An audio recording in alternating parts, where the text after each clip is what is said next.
Okay, panatiliin po natin bukas ang ating mga Biblia dun sa mga talatang binasa sa atin. At babalik-balikan po natin yung mga talatang ito. Katulad nga na nasabi ko, hindi ako magsasawa magpaalala sa atin ng caption na yan. Ano? Sunday ends each day, sunset ends each day in triumph. Nawa magkaroon kayo ng mga ganong karanasan, lalo na kung namamangha kayo sa sunset, maalala niyo muli yung pagtatagumpay ng ating Panginoon sa krus ng Kalbaryo. Okay, ang ating pong paksa ngayon ay Seeking Holiness in Family Life. So ito po yung pinaka-last message sa ating focus ngayong month na ito on family. At dito po talaga ay parang tinahi sa ating tema for the whole year, which is holiness. Kaya nga, seeking holiness in family life. And sa totoo lang, especially starting nung second Sunday, yung dalawang message ni Pastor Ronel at yung message ni Elder Cito, yun ay nagde-define kung paano ka magsisik ng holiness in family life. Yung unang message po ni Bishop ay yung pagpapaalala sa ating lahat na tayo ngayon bahagi ng family of God, no? Yung paalala sa atin na tayo sa church, no? Extended family of God, no? Maganda yung ibinalik ni Bishop yung paalala sa amin, lalo na yung mga matatanda dito sa KBCF, no?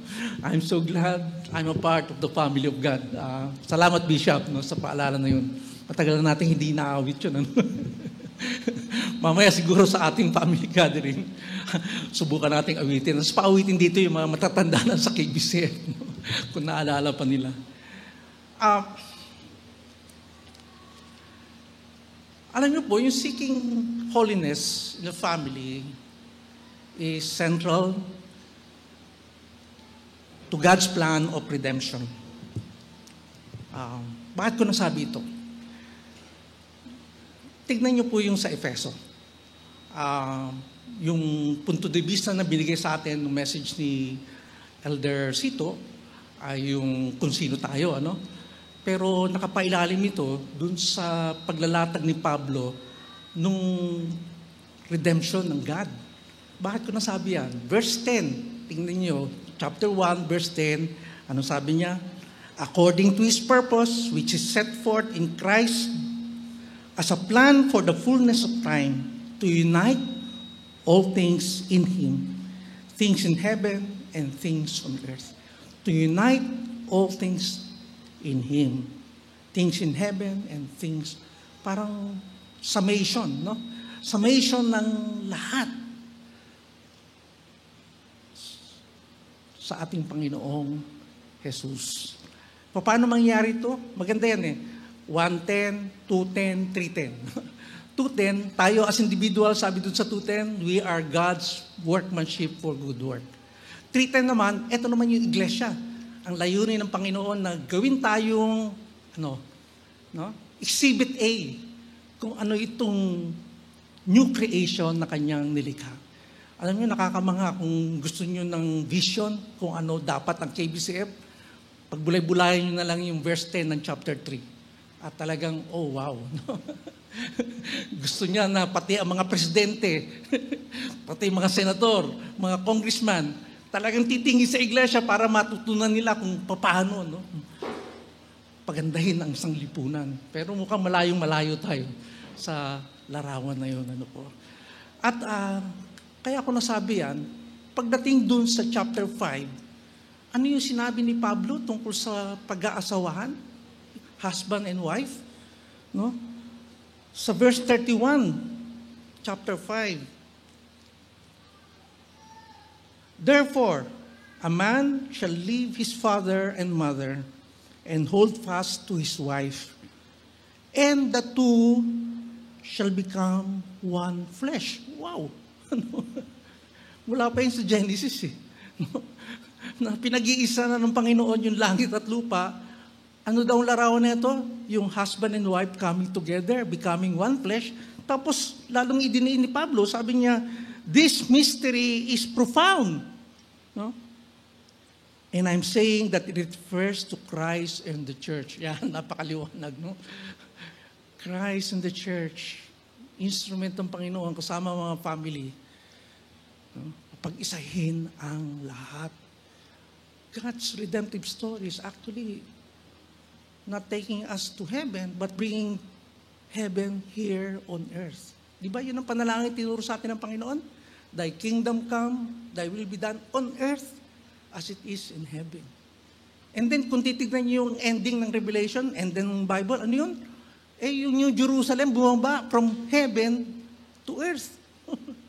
Kaya yun yung redemptive story ng Panginoon. At nasa sentro dyan ay yung family. Mas ma-appreciate natin ito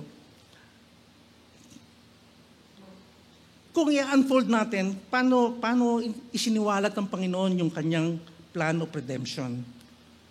At ito, pinakita niya through families. No? And I'm referring to the story of Abraham. Genesis 12. Ano sabi niya dyan? I will bless you, and in you, all the families of the earth shall be blessed. Wow. In fact, parati kong binabanggit ito, yung ginamit dyan na mode ng verb, sabi doon, and in you, all the families of the earth will bless themselves. Yun yung Greek, yung Hebrew dyan. Paano mangyayari yun? Dapat makilala nila yung Diyos ng Abraham, dapat makita nila kung paano pinagpapala ng Diyos ng Abraham para sila mismo manalangin ng ganung pagpapala sa kanilang Panginoon. Kaya nga napakahalaga na maipakilala natin ang Panginoon no? Sa mga tao. Kasi in you, all the families will bless themselves. No? Yun yung pagkakabanggit dyan. So, bakit ko nasabi na yan yung pagsisiwalat ng God's redemption plan? Kasi in Genesis 1, di ba, ang ganda? No? Yung intention ng God para sa whole creation. No? Everything is good. Pero nangyari, Genesis 3, no? Pinili ng tao na mabuhay out of God, no? Outside of the kingship of God, they chose themselves, no? To be the one to decide what is good and wrong and to be God themselves. So ano nangyari? The fall happened. Kaya yung plano ng God ng mga puro blessings, everything is good, no? Nagka-watak-watak na. In fact, alam niyo kung babasahin natin yung kwentong ito ng Biblia, ito lang naman yung nakakapag-make sense sa nangyayari sa ating sanlibutan. No? Alam mo okay, may maganda, pero alam mo, there's something hindi ayos. Yan na lang naranasan nating muli na lindol. Ano? Oh, wow. Papasalamat na lang ako na hindi ito nangyari doon sa mga central districts. No? Mahina lang, malakas ito compared doon sa napaka-damaging na experience natin. 6.8 lang ata yun, no? Yung sa Baguio and Nueva Ecija. That's only 6.8. Ito, 7. Every 0.1 times 10 yan. Every increase, 6, 7 times 10 yun. Ibig sabihin. No? 6.9. So, wow. Ganoon na lamang yung lakas ng lindol na ito. Pero yun na nga, no? Hindi pinabayaan ng Panginoon na ito ay magkawindang-windang lahat. Bagkus, gusto niyang ibalik yung pagpapala na dapat meron tayo. So dito nagsimula yun sa Genesis 12. May mga pag-aaral nga ginawa na yung curses dun sa Genesis 3, binilang nila, katapat nung blessing dito sa Genesis 12, 1 to 3. No? Ganun, kasing dami. The point is, gustong i-restore ng God yung blessing na intended niya sa buong mundo, sisimula kay Abraham, and through Abraham, all the families of the earth.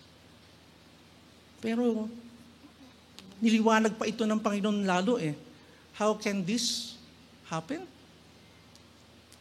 Ayaw na sumunod. Yan. Genesis 18. No? At dito, sinabi ng Panginoon, pinili ko si Abraham para sa pamamagitan niya, ano sinabi niya dyan? Sa verse 19 ng Genesis 18, For I have chosen Abraham, that he may command his children and his household after him to keep the way of the Lord by doing righteousness and justice. Family niya yan, ha? So that the Lord may bring to Abraham what He has promised him. Referring to Genesis 12, 1-3. Paano mangyayari yun? Kung si Abraham at ang kanyang pamilya, lalo ng bansang Israel, ay mamumuhay na may kabanalan. No? Following the way of the Lord, doing righteousness and justice. I'm sure you have noticed na ini-equate ko ito sa holiness no? Kasi kadalasan, iniisip natin pag holiness, ako, yan ang idea ko no? Pag sinabing holiness, yung nakikita kong pupunta sa church noon na nakabelo pa, no? At sa atin, may daladalang Bible, no?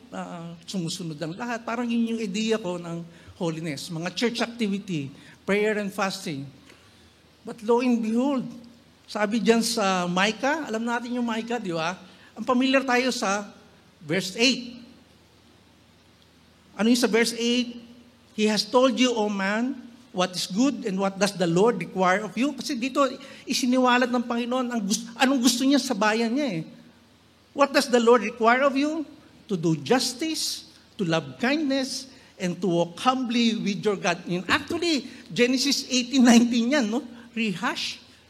Yun yung sinasabi dyan sa verse 8. Pero, wow, tingnan niyo po yung verses 6 and 7. No? Kasi dito mismo, ang Panginoon si Micah mismo tatanong, shall I come before him with burnt offerings, with calves a year old? Will the Lord be pleased with 1,000 of rams, with 10,000? Ito binabanggit yung mga religious holy activity. No? In fact, mayroon pa nga matindi rito na talagang i-dedicate pa yung anak sa Panginoon. Pero ang sabi ng Panginoon, no. What does the Lord require of you? To do justice, to love kindness, to walk humbly with your God. Ano yung sa verse 19 binasa natin, paano daw mangyayari at matutupad yung redemption plan through Abraham? That the household after him to keep the way of the Lord, that is walking humbly with your God, doing righteousness and justice. No? So, parang tinatagni-tagni ng Panginoon yung kanyang plano at nasa kasentro sa pamilya. Wow. Pero as I stated earlier, pinakita ko sa inyo yung sa Efeso. No? Noon, nakalatag na how to be holy. Narinig na natin yung mensahe tungkol kay Joshua, kay Pastor Ronel, na sinasabi niya na talagang, you dedicate yourself. No? As a father of the family, ikaw manguna talagang, as for me and my house, we will serve the Lord. No? At yung message follow-up ni Pastor Ronel, yung father as the carrier and the shepherd of their homes. No? Maraming mga points siyang binigay dito, napakaganda. At yung maganda message ni Elder Sito, no? Na talagang ano daw yung relationship between children and their parents na makakapagbigay ng kaluguran sa Panginoon. These are the way of holiness. These are the ways to seek holiness in family life. But our text for today actually gives us what should be in place for holiness to be inscribed in the heart and mind of the family members. For holiness to be a habit of the heart. Bakit ko gustong bigyan din ito? Dahil hindi man natin na-realize tayo mismo, we are creatures of habit, mga kapatid. No? We are creatures of habit. At dito, ipinakita dito, kung ano yung talagang side by side, kasama dapat yung seeking holiness.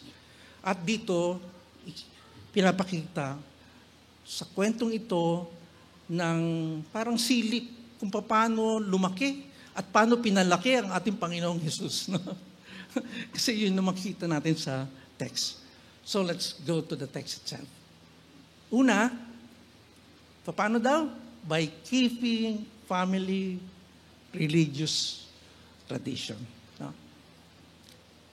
At dito pa lamang, makikita nyo na devout Jews, si Joseph and Mary. Diyan pa lamang starting sa verse 39, di ba? When they had performed everything according to the law of the Lord, no? Makikita natin yan sa earlier verses ng chapter 2.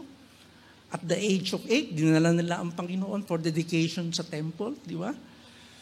And then, hindi lamang dyan, pagdating sa verse 41, sabi dito, his parents went to Jerusalem every year at the feast of the Passover.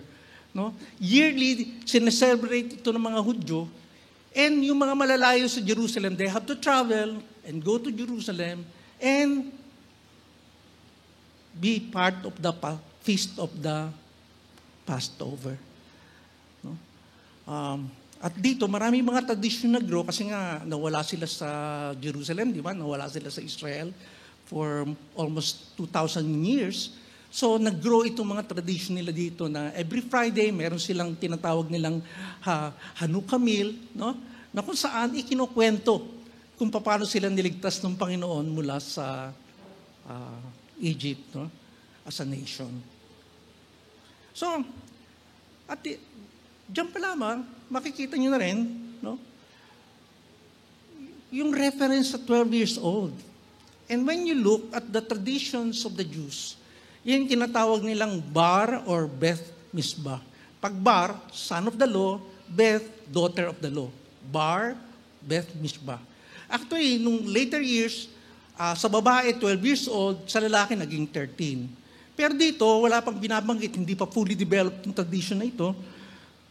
Pero makikita natin na although it came later in the history of Israel, we can safely assume or surmise that something similar is perhaps the reason why they took Jesus to the temple at the age of 12.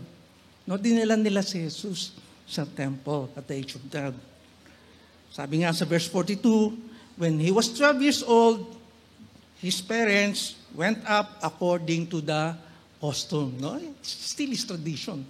Dinala nila si Jesus. Alam niyo po, yung Bar or Beth Misbah, among other things, is the time where a child is recognized by their family and the community to be in an age where he or she is already responsible for his or her actions and moral choices. Ibig sabihin, ang responsibility na ngayon nasa bata sa kanyang direction ng buhay, sa decision na gagawin. Diyan pa rin yung kanyang magulang, pero kung tutuusin, nire-recognize na siya as a moral agent. Maganda yan, no? Kasi, ano yung pinakita dyan sa kwento? Diyan sinabi ng ating Panginoong Hesus yung kanyang kamanghamanghang statement, verse 49. Nung tinanong siya ng kanyang mga magulang, ano sabi ng Panginoon? Why were you looking for me? Did you not know that I must be in my Father's house? Ayan na, no? At the age of 12, he's already putting down, no, the intentions and the will that he has in his heart. I must be in my Father's house. Wow. I grew up in a not so religious Roman Catholic family. Andiyan si ate. Kaya iko-correct niya ako, no? Kung may mga mali. We don't talk of religion as much. But we practice yung blessing, no? Mano po? Especially when we're coming from the church, which is not so frequent. Although sa akin, meron akong karanasan, I think, nasa elementary ako, may mga missionary pumunta doon sa lugar namin. Notorious yung lugar namin. Maiksi lang na street. Pero doon nanggagaling lahat yung mga bodyguard ng mga politician. So, grabe yung lugar namin. At may nagpunta doon. Hindi ko naalala lahat, pati yung mga tinuturo, pero naalala ko yung kanta na natutunan ko. Deep and wide, there's a fountain going deep and wide. Alam na yung mga Sunday school teacher. Pero tumimo sa aking puso yung awitin na yun eh. Ang pinaka-main religious activity namin noon ay tuwing summer. No? Yung tinatawag natin Flores de Mayo. Maraming mga position dyan. Doon sa street namin, kahit may iksi lamang na street, meron kaming sariling pista ng krus kasi meron malaking krus doon eh. Doon sa tinatawag naming uncle na doctor siya, na actually hindi siya doktor. No? Meron doon krus. And lo and behold, pati at that time, Mayor Conecta, no? Father ni Sharon Conecta, sinusuportahan niya yun. Kaya yearly, meron kaming pista ng krus. Naging escort ako dyan, naging konsorte ako. Yung mga kapatid ko, maganda sila, kaya naging sagala din sila no? As they grew up. No? So yun yung aming main religious activity.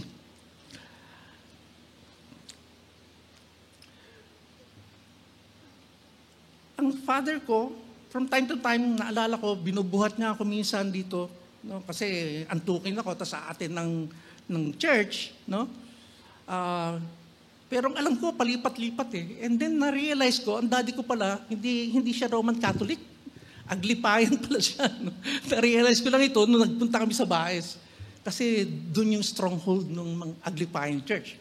This is a Roman Catholic Church na hindi under ng Vatican. No? It's a Filipino version of the Roman Catholic Church. And then, ang alala ko, at this age, ang lola ko, nagtsatsaga na dinadala ako noon sa Baclaran. Tutuwa naman ako kasi pag doon may mga freebies, no? Pag uwi ko niyan, may dala-dala na akong lobo. At ang naalala ko parati doon yung cotton candy. No? Masarap yun pag bata ka eh. So, wala talagang yung pagtuturo talaga tungkol sa pananampalataya. It was only in high school that I have a sort of catechism. Sa isang Catholic school ako, Holy Cross of Davao, pero hindi masyadong tumimo sa akin yung mga tinuturo eh. Pero when I got involved in the Student Catholic Action as part of their leadership training, doon ako parang nagkaroon ng very strong catechism, pero towards social activism. Kaya yung pagiging SA ko, siya naman ang nagtulak sa akin para maging aktivista.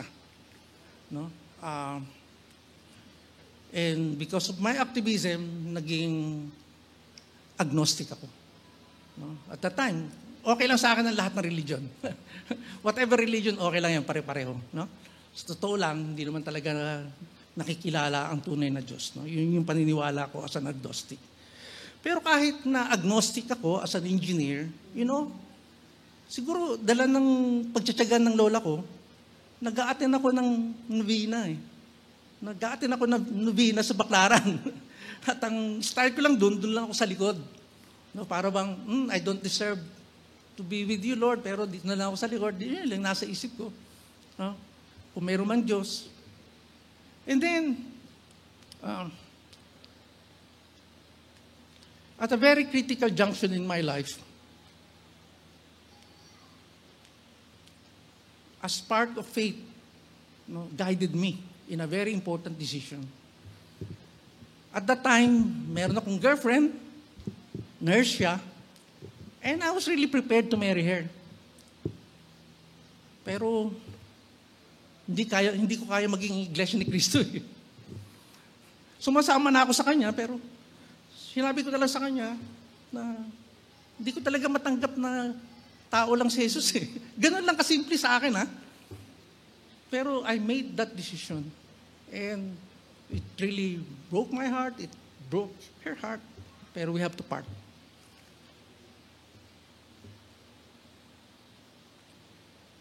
I don't have any religious qualms at that time. No? Kahit na anong siguro religion, okay lang sa akin. Pero at that time, hindi ko kaya to. Yun yung nasabi ko sa sarili ko. Something deep in my heart cannot accept Iglesia Christus belief that Jesus is not God and is only human. You see, this is the impact in my life of the relatively shallow religious tradition that I grew into. Shallow nga yun eh. No? Mababaw. How about when it's practiced and observed as an intrinsic part of the family and community life? Wow. Isang halimbawa, alam niyo yung mga Mennonite? No? Pag sila ay kinakasal, pagkatapos ng ceremony ng kasal, yung bride and groom magsusuot na ng apron, yung family nila magsusuot na rin ng apron, sila yung magsiserve dun sa kanilang mga bisita. Oh, wow. That's a very powerful statement of what they stand for. Di ba? Hinighlight yan ni Pastor Ronil, as for me and my God, we will serve the Lord. Sa kanila, literally serve. Sa context ng wedding, ha? Can you imagine? Samantalang yung mga wedding na alam natin, nasa centerpiece yung, di ba? Yung bride and groom at yung family niya, ninong and ninang, special na mga upuan pa. Pero sila, pagkatapos ng wedding, they serve the people. Sabi ko, oh wow. That's one. How about, kaya nga sabi ko rito, quote-unquote, religious eh. Kasi marami dito sa mga tradition, hindi na quote-unquote religious. No, I came to know this kasi nakilala ko yung isa sa pinaka-patriarch nila, yung Bakke family in the US. Bakke family of the US, meron silang kapatid na bilyonaryo. Billionaire, as in billionaire. No? At naging focus etong bilyonaryo ito sa Fortune magazine, ang title nung picture noon is, "Son, you are on your own." Sila yung mga pamilya na hindi pinapamana yung wealth sa kanilang anak, kundi nilalagay lahat sa mga foundation. Can you imagine? Kung ikaw yung anak, tapos napapanood mo itong lahat ng mga palabas na ito na nag-i-enjoy yung mga mayayaman ng all luxury. Narinig ko ito sa isang mga patriarch nila, tapos kinukwento nga niya na yung anak na itong kapatid nilang billionaire, staff niya doon sa kanyang ministry work. Oh, wow. At alam niyo yung tradition ng pamilyang ito? Every Christmas, naging centerpiece ng lahat ng mga faith-based organization sa US. Bakit? Umaatin sila lahat doon kasi yung naging tradition ng family, doon i-announce ng mga member ng family yung kung kanino nila i-designate yung kanilang gift. Oh, wow. May mga gift sila about isa. Pero they'll come up sa stage at doon nila i-announce kung kanino nila i-designate yung gift sa kanila. Oh, what? No, what a tradition? What's that saying? Actually, meron akong pamangkin. Hindi siya, quote-unquote, ganun ka-religious. Pero nung magkaroon na ng isip yung kanyang mga anak, 7, 8, no? Sinimulan niya na yung kanyang tradition. What's this? Every Christmas, silang pamilya, no? At ginagather din niya yung mga staff na under sa kanya, pumupunta sa mga orphanage para magdala ng gift at para mag-serve. Sila na rin yung magpiprepare ng mga pagkain. Oh, wow. Ang alam ko, kila Kuya Mars, every Saturday. Di ba? Gathering noon ng family. Talaga. So, malaking pamilya at dala-dala pa rin nila yung tradition na yun. Kahit na may mga asawa at anak yung kanilang magkakapatid. Alam niyo mga kapatid, this is something perhaps na not easy to grasp. We are heirs to the Jewish faith. No? Ang Christianity is the fulfillment actually of the Jewish faith. So hindi siya another religion. We worship the Jewish Messiah. No? Although sila hanggang ngayon hindi pa naniniwala. Pero that's the kind of religion that prepare All of us. No? And we are now a part of, as children of Abraham. Kaya, panoorin natin itong isang portion. Pagtyagaan nyo ako, 3.5 minutes lang ito. First part, nung song na Tradition from Fielder on the Roof. No? Kasi ang hina-highlight dito, kung ano ang role ng tradition sa Jewish faith. So let's watch this.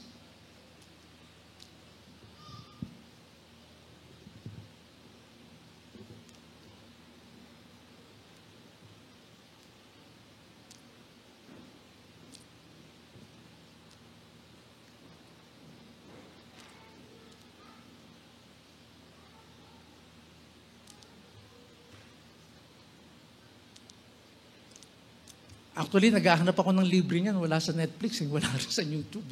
Hanggang ngayon, torrent pa rin. Kaya you buy. Kaya kung meron bibili, pwede yung pakishare na lang ulit kasi napakagandang panoorin. No?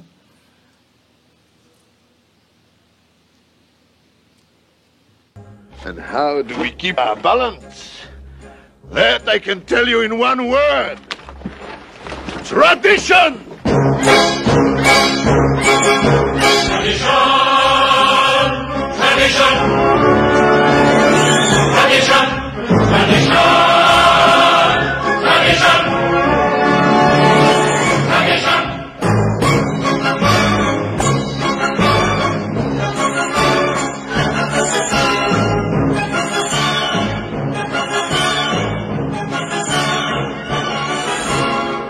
Because of our traditions, we've kept our balance for many, many years.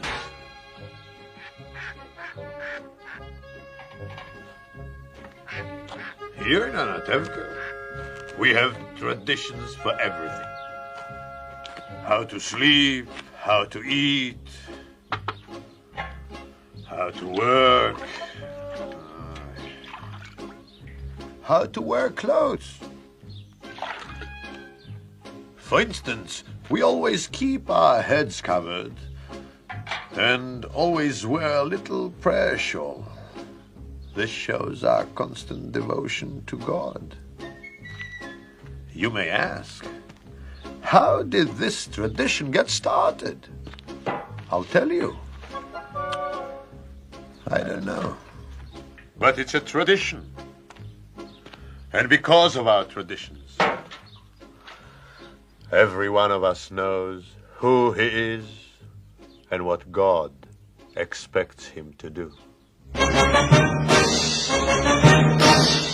Who day and night must scramble for a living, feed a wife and children, say his daily prayers, and who has the right, as master of the house, to have the final word at home. The Papa! The Papa! Tradition! The Papa! The Papa! Tradition! Who must know the way to make a proper home, a quiet home, a kosher home? Who must raise a family and run the home, so Papa's free to read the holy book? The Mama, tradition, the Mama, tradition. At 3 I started Hebrew school, at 10 I learned a trade. I hear they picked a bride for me, I hope she's pretty. And who does Mama teach? To mend and tend and fix, preparing her to marry whoever Papa picks. The daughters, tradition, The Papa, some daughters, tradition.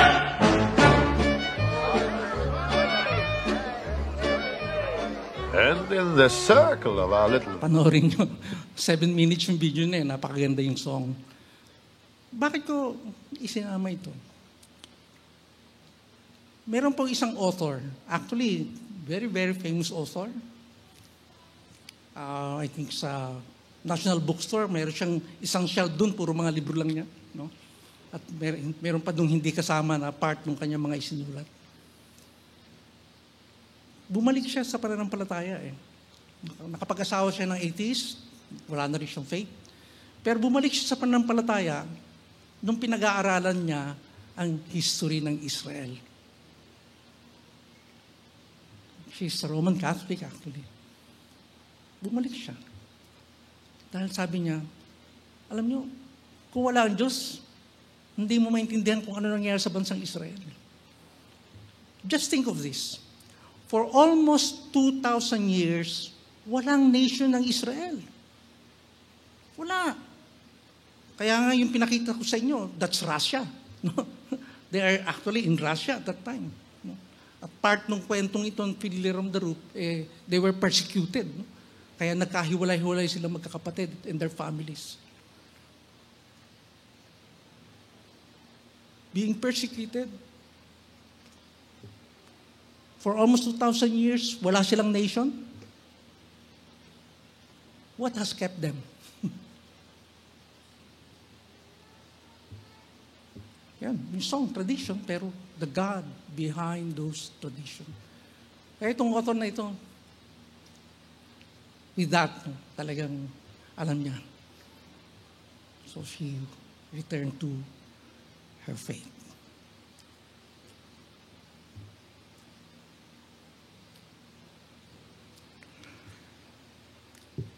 Pag sinasabi mong tradition, hindi lamang yan sa family.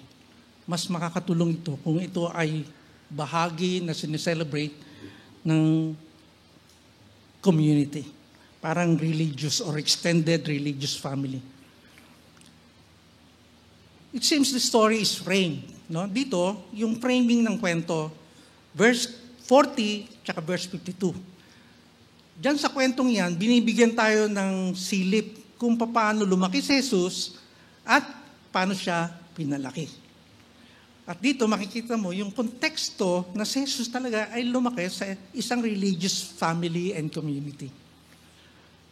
Makikita natin ito nung hinahanap nila si Jesus, no?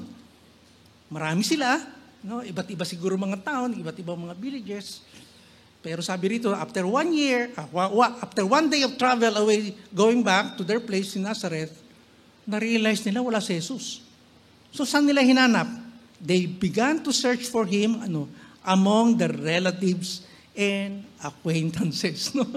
Dito talaga among relatives and acquaintances. Kasi alam nila, aalagaan yung mga anak nila, no? You see, tradition become deeply ingrained in an extended family and among friends, relatives, and even acquaintances. At alam niyo mga kapatid, this is the essence of having ninongs and ninangs.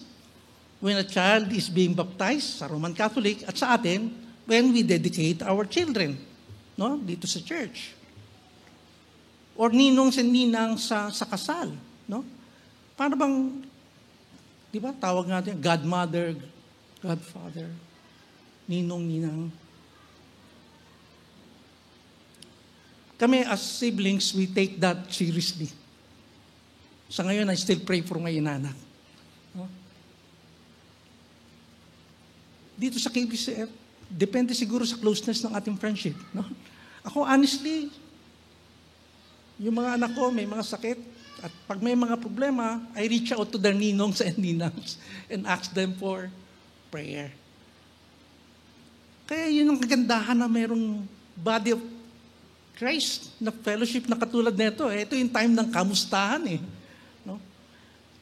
Kaya, okay na rin yung meron tayong online, pero no. You know, I'm really beginning to realize na pakanato ng kaaway talaga eh. No? Kasi this is one tradition that we should be keeping eh. No? Being the body of Christ. Kaya nga body eh. I'm glad. I'm really very, very glad that we're here to worship together. And let's not miss that. Sana makabalik na rin yung mga small groups natin kasi that's a tradition that we can keep. No? Can you imagine kung yung ating mga cell group kasama na rin yung mga anak natin at mga spouses natin? No? kamusta and everything.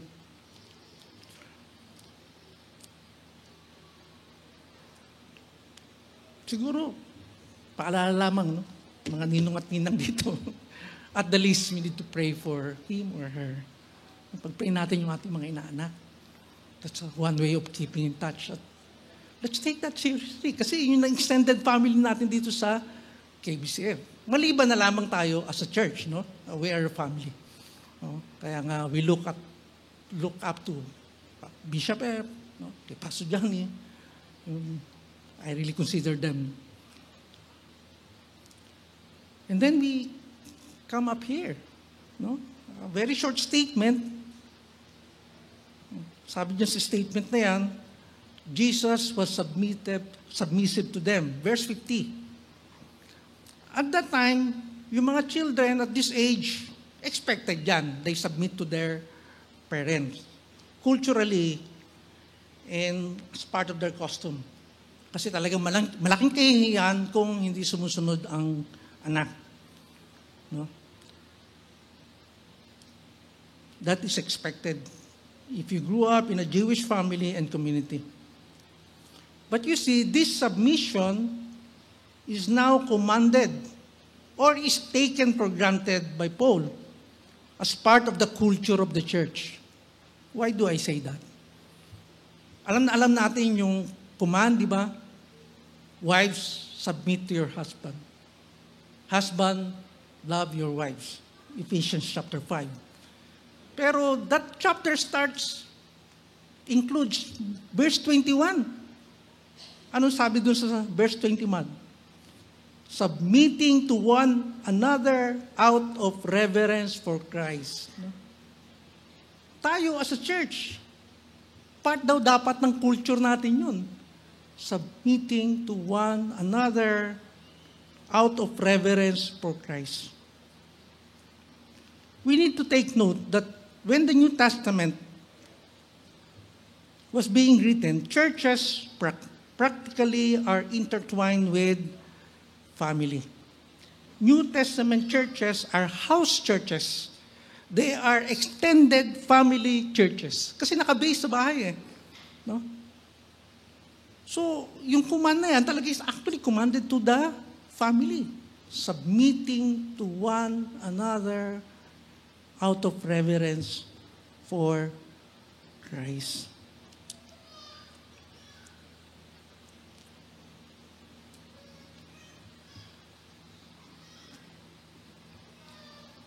Submission out of reverence for Christ should be the culture of the Christian family and the church.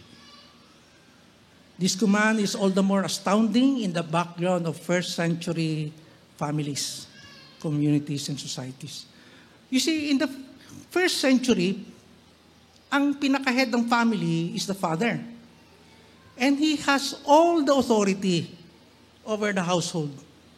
In fact, he owns his wife, he owns his children, he owns his slaves. At maraming mga scholars sabi nga, pwede nga nilang patayin yung asawa nila, anak nila, slave nila. They will not be held accountable kasi sila yung owner if they get offended. And then in the community and society, merong caste system. Ang nasa taas, yung Roman occupation forces, mga officials ng Roman Empire. And then you have the noble and the royal families. And then you have the well-to-do. And then you have the freedmen. And then nasa ilalim yung mga slaves. Think about that. Alam niyo po, yan yung isang command na hirap akong maintindihan. Nung una ako makakilala sa Panginoon. Nung malaman ko itong background na ito, sabi ko nga, submit na nga. Tapos sasabihin mo, wives, submit to your husband. Ano yan? Wala nang karapatan. No?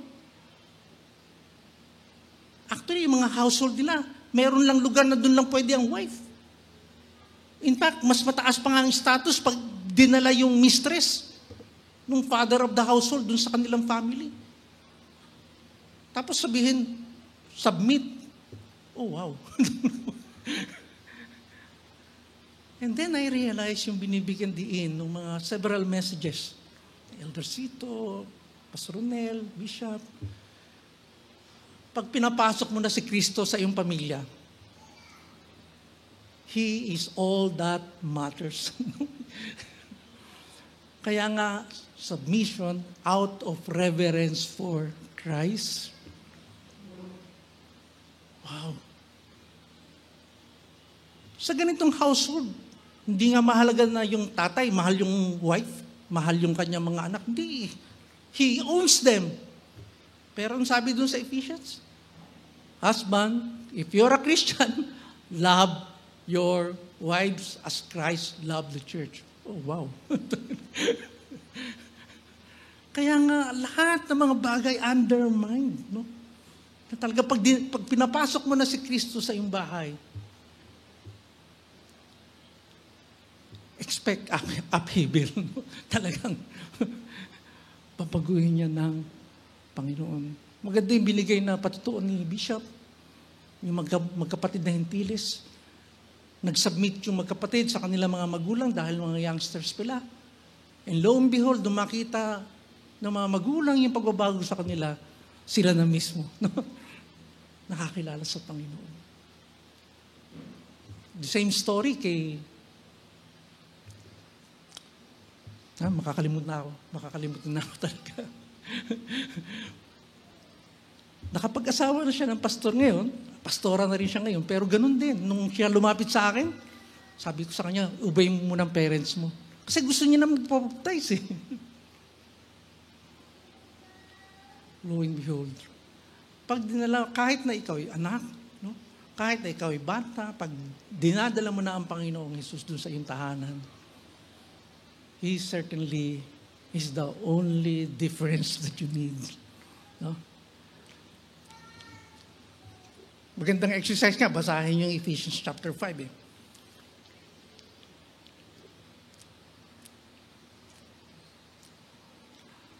Kaya nga mga kapatid, husband, love your wives.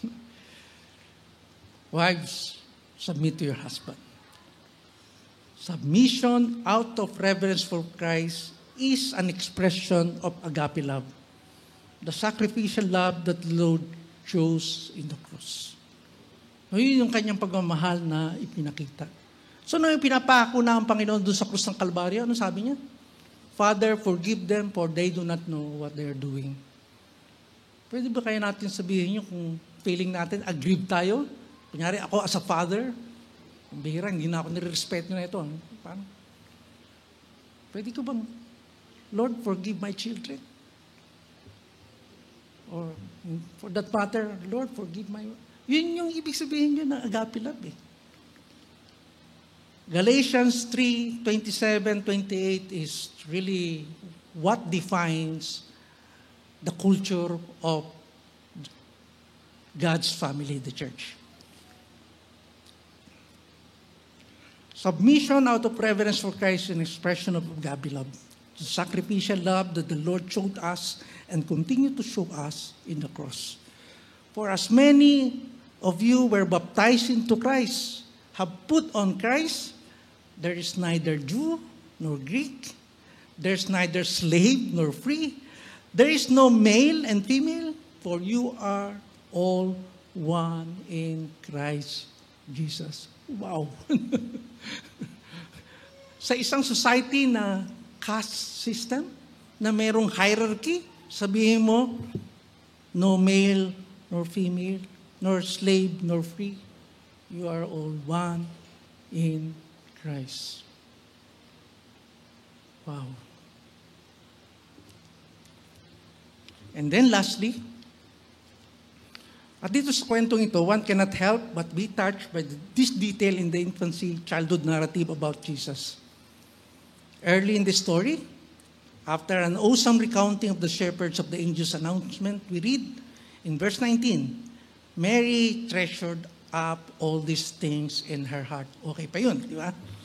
But the end of the narrative, nung hirap na hirap sila kay Jesus, no? You just consider their statement later on. No? Ano sabi rito? Mary Jesus' mother treasured up all these things in her heart. When we read verses 48 and 50, wow. Ano sabi nila doon kay Jesus? Anak, bakit mo kami tinatrato ng ganyan? Yan yun eh. Talagang this was said with all pain in their heart. Can you imagine 3 days nawawala yung anak mo at the age of 12? 2 days lang noon nawala si Risa. Talaga namang hindi na ako makatulog eh. 3 days.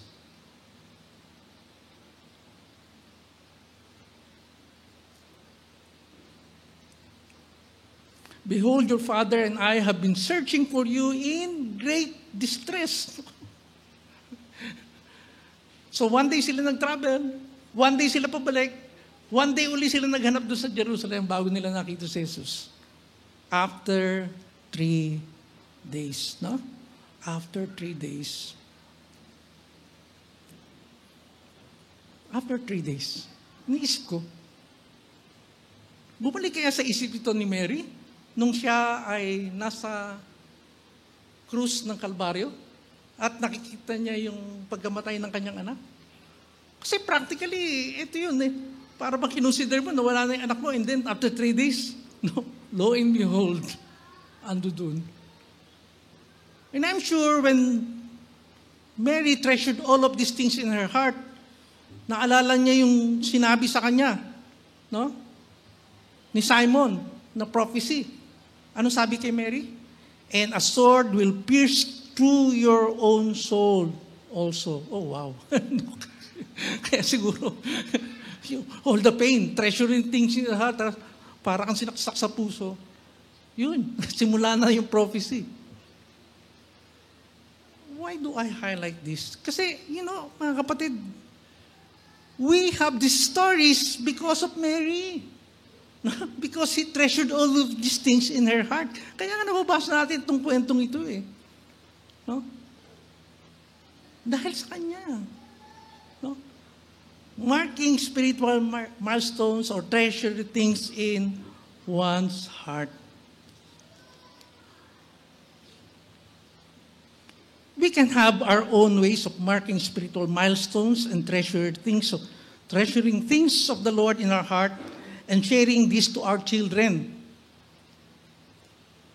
I still keep my diaries from more than 20 years ago. Nung una akong naging Kristiyano, so meron akong diary. I'm treasuring it. I'm planning na ibigay sa aking mga anak. Meron din akong mahabang diary 20 years ago. These are the things, no? Marking spiritual milestones. Pero gusto kong i-share sa inyo, at least for me and my wife, yung marking spiritual milestones, no? Treasure things in my heart. Doon sa names ng aming anak. Renata, Isabel, Justin, Philip. Alam niyo naman yung nangyari kay Risa, di ba? Diagnosed siya with cancer. Pero actually, earlier, nasa tiyan pa siya ng mami niya, sinabihan na kami ng doktor kasi meron siyang distended kidney. Nagre-retain ng tubig yung kanyang kidney. Doon nakikita nung baby pa siya. At yung doktor, subtle lang yung pagsabi sa amin ng doktor, sabi sa amin, anyway, mga bata pa naman kayo eh. Yun yung sinabi sa amin ng doktor. Kasi magiging high-risk yung pregnancy, high-risk din yung panganak. Anyway, mga bata pa naman kayo eh. Ano ibig sabihin nun? Be prepared to lose your daughter. And actually, 2 years yan na mayroong follow-up kay Risa. Ay yung procedure, masakit para sa bata. Ang assurance na lang sa akin, nung attending physicians hindi daw mag-stick sa memory ng bata kung wala pang 1 year or whatever. Kasi lalagyan siya ng dye, patatakbuhin yung dye sa kanyang blood streams, at kukunan siya ng x-ray, makikita yung takbo o nagre-retain ng water sa kidney. So 2 years yun. Kaya ang pangalan niya, Renata Isabel. Born again dedicated to God. Twice. Kasi alam naman natin yung kwento nung siya nagkaroon ng cancer. Na sinabihan kami ng doktor din na ang choice ninyo, bad at saka worse. parang, when I look back at those days and then yung mga word of God that accompanies me, yun yung sinasabi ko sa anak, kaya ang pangalan mo, Renata Isabel. Twice. Born again, and you're dedicated to God. I hope and pray that she will still live up to her name. Although we're struggling with that. How about Justin Philip? Justin, pangalan ko, gusto niya maiksi nga lang. Mas mahirap kasi isulat. Pangalan din ng daddy ko. Kaya ayoko naman siyang gawing deterred. Justin. Pero yung second name niya, Philip. Kinukwento ko ito sa aking anak. And I hope this will stick in his heart. Kasi there was one time that I was really touched by what Kuya Philip did, no, sa kanyang patutuo. Kuya Philip at that time was already serving as the executive director ng Navigators. It's a nationwide organization and he's looked up to as a leader din sa buong worldwide ng Navigators. One of the leaders who's being looked up to. Yung kanyang, dati niyang dinidisciple, napunta ng Japan, naging professor ng Japan, nawala yung pananampalataya kasi in-embrace yung Bushido, no? The way of the Japanese warrior, yun ang kanyang philosophy of life. Umuwi dito dahil merong cancer. At ginamot dyan sa St. Luke's. Alam niyo ginawa ni Kuya Philip? Nag-take ng leave siya sa kanyang pagiging executive director ng Navigators. Nag-leave siya for 1 month hanggang mamatay yung kanyang kaibigan. At siya ang nag-serve sa kanyang kaibigan dun sa hospital. Kaya pag bumibisita ako, nandun siya. Hindi ko ata kaya yun. Hanggang ngayon talaga, I think Kuya Philip knows, no? What's really most important. Kaya sabi ko kay Justin, kaya Philip ka. Justin, Philip. Magrebelde ka doon sa pagiging Justin. No? Gusto niya, no? Pero wag doon sa Philip. Yeah, kidding aside. You see, we can have our own way of celebrating religious traditions in our family. Especially the ones here. You can be creative. Kaya nga religious, no? Quote unquote. Kasi pag sinabing holiness, katulad ng pinakita ko sa inyo, that's the faith of the Jew, it embraces the whole of life. Kaya kunyari, yung pamangkin ko, and this is something that's kind of painful to me kasi pinaalala sa akin ng Lord. Bago kaming kasal noon ni Alma, may baby na kami, gusto niya simula yung tradition na gusto niya. No? Kasi mahilig siyang magkukutkot eh. No? So gumawa siya ng mga giveaways. No? Marami siyang ginawang giveaways. Hindi ko nga alam para saan, ayaw niya sabihin sa akin. Tapos nung nagawa niya na lahat, marami, ako kasama si Risa, baby pa si Risa. Pinadrive niya ako papuntang EDSA para magbigay sa mga street children ng mga giveaways niya. Tumigil kami sa gitna. Andiyan na nagbubusinahan yung mga... Kasi dinumog na kami ng mga bata. Takot na takot ka, baka mahagip din sila ng humahagibis na mga bus tsaka mga sasakyan. Traumatic sa akin. Kaya sabi ko kay Alma, hindi na maulit. I should have found ways. I should have looked for ways. And that's a big failure on my part. Kasi, yun nga, hindi naman ako lumaki nung consciously ng pagbibuild ng traditions. Yes, seeking family is important. We have been appraised of that for the past 4 Sundays. But you know how all of these things are instilled in our heart? Quote unquote. By creating your religious tradition in your family. In the end, Una, because of the pandemic, we have lost the traditions of the body of Christ and the warmth of our small group meetings. It's high time for us to recover the spiritual anchors for ourselves and our families if we are to seek holiness in our family life. Starting with your cell group. Why not extend it to the whole family whenever you have a special celebration? Marking God, katulad yung kinanta kanina, napakaganda, katapatan ng Diyos. And by the way, yung song, thank you very much for the choice. Sa yung dakilang katapatan, I realize, magmula pa sa ugat ng aking lahi. Paano yun? Magmula pa sa ugat ng aming lahi, that's tradition. You know, katulad nung nakita natin. Kaya nga mga kapatid, let us hold fast to the confession of our hope without wavering, for he who promised is faithful. And let us consider how to stir up one another to love and good works, not neglecting to meet together, as is the habit of some, but encouraging one another, and all the more as you see the day drawing near. That's one tradition that we can nurture. And siguro sa mga kabataan, sa mga kwan, may mga teenagers na o kaya mga young adults na parang nalalayo na sa church. Naalala ko yung conversation ko with Justin nung malapit pa kami rito at nasasama ko siya. Sabi ko lang sa kanya, anak, you know why daddy goes to church? Sabi niya, bakit dad? Kasi I don't understand a lot of things eh. Yun ang sagot sa kanya.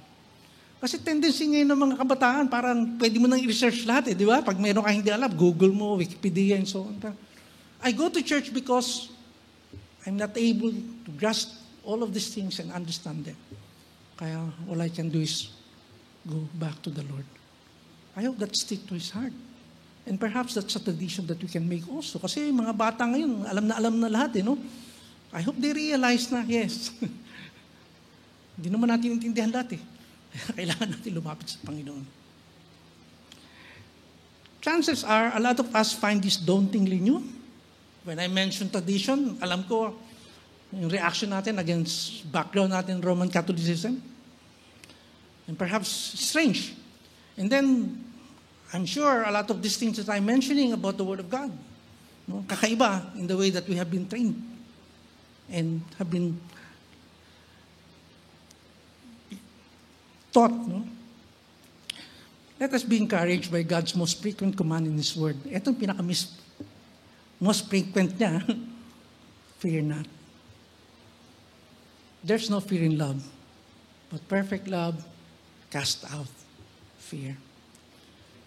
Marami tayong siguro hindi pa fully mag-grasp, no, sa mga sinasabi ko. I'm free to chat with anyone who would like to be clarified or what.